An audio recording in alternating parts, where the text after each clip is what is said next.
What's the meaning of chastisement?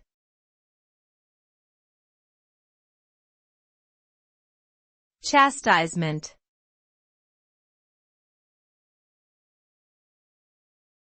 Chastisement.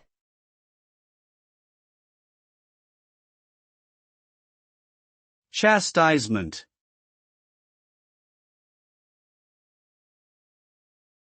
Chastisement.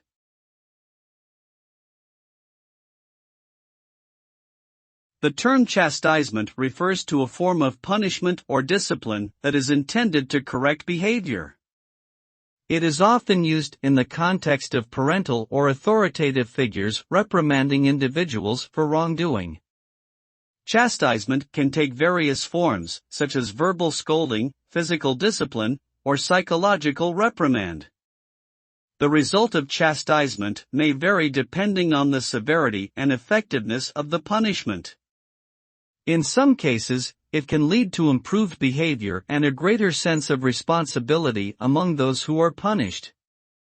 However, in other cases, it can result in resentment, fear, or rebellion against authority, which may ultimately undermine the intended goals of the punishment.